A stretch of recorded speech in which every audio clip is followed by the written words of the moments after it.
بسم اللہ الرحمن الرحیم۔ ترمذی شریف کا درس آپ کے سامنے حاضر خدمت ہے۔ حدیث نمبر 326۔ الحمدللہ کل تک 325 احادیث جو ہیں وہ ترمذی شریف کی آپ کے سامنے پیش کرنے کی سعادت حاصل کی ہے۔ آج میں 326 سے آغاز کروں گا دعاؤں کے ساتھ کہ اللہ مجھے آپ کو احادیث نبوی صلی اللہ علیہ وآلہ وسلم پہ عمل کی توفیق عطا فرمائے۔ حدیث پاک ہے، جو شخص لوگوں کو نماز پڑھائے اور لوگ اسے ناپسند کرتے ہوں، اس کے بارے میں کیا حکم ہے؟ حدیث نمبر 326، 27 اور 28، یہ 3 حدیثیں ہیں۔ اسی ضمن میں ضرور سماعت فرمائیں اور ثواب کے استحقاق انشاءاللہ آپ کا مقدر ہوگا، ثواب کا حق آپ کا مقدر ہوگا انشاءاللہ۔ حضرت انس بن مالک رضی اللہ تعالیٰ عنہ بیان کرتے ہیں، نبی اکرم صلی اللہ علیہ وآلہ وسلم نے ارشاد فرمایا، اور حضرت انس فرماتے ہیں کہ حضور نے 3 طرح کے لوگوں پر لعنت کی ہے۔ وہ شخص جو لوگوں کو نماز پڑھاتا اور لوگ اسے ناپسند کرتے ہوں۔ نمبر 2، ایک وہ عورت جو ایسی حالت میں رات بسر کرے کہ اس کا شوہر اس سے ناراض ہو۔ اور نمبر 3، وہ شخص جو حی علی الفلاح سنے اور پھر اس کا جواب نہ دے، یعنی جماعت کے ساتھ نماز با جماعت نہ ادا کرے اور اپنی مصروفیات میں لگا رہے۔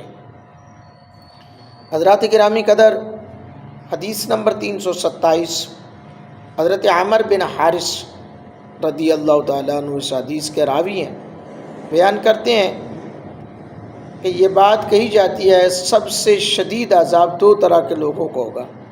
ایک وہ عورت جو اپنے شوہر کی نافرمانی کرتی ہو، اور ایک وہ امام جو لوگوں کو امامت تو کروائے لیکن لوگ اسے کسی دنیاوی مسئلے کی وجہ سے نہیں، دینی مسئلے کی ماتحت جو ہے اس کو ناپسند کرتے ہوں۔ دنیاوی معاملات ہوتے ہیں وہ اور ہوتا ہے، یا دنیاوی معاملات میں حسد بازی یا لڑائی جھگڑا یا دیگر معاملات ہوتے ہیں، تو اس کا نہیں ہے بلکہ دینی امور پر ہے۔ حدیث نمبر 328، حضرت ابو امامہ رضی اللہ تعالیٰ عنہ بیان کرتے ہیں، نبی اکرم صلی اللہ علیہ وآلہ وسلم 3 طرح کے لوگوں کے بارے میں ارشاد فرمایا کہ 3 طرح کے لوگ ایسے ہیں جن کی نماز ان کے کان سے آگے نہیں بڑھتی۔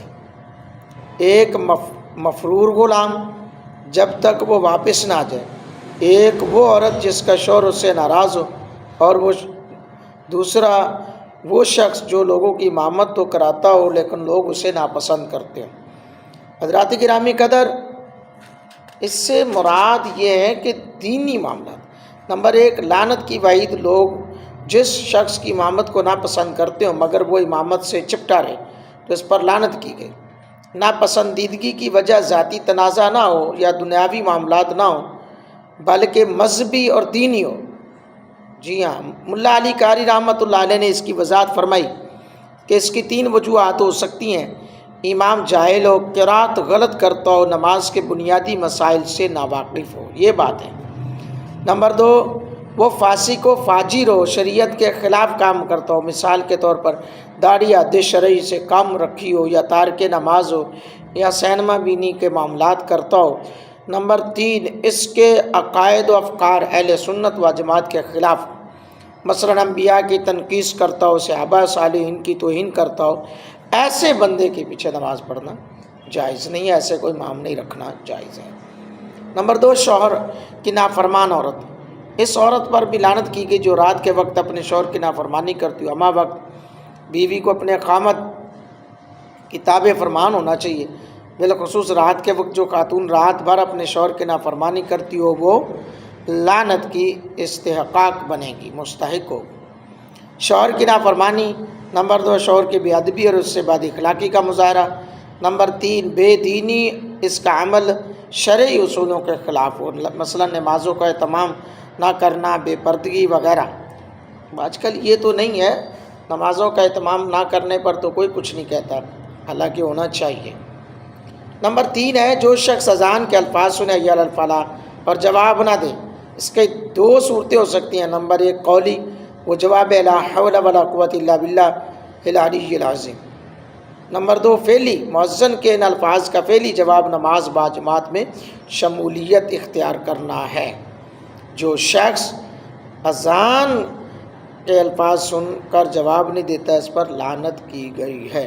اللہ رب العالمین کی بارگاہ اقدس میں دعا ہے جو کچھ سنا ہے اس کو یاد رکھ کر دوسروں تک پہنچانے کی توفیق عطا فرمائے، آمین۔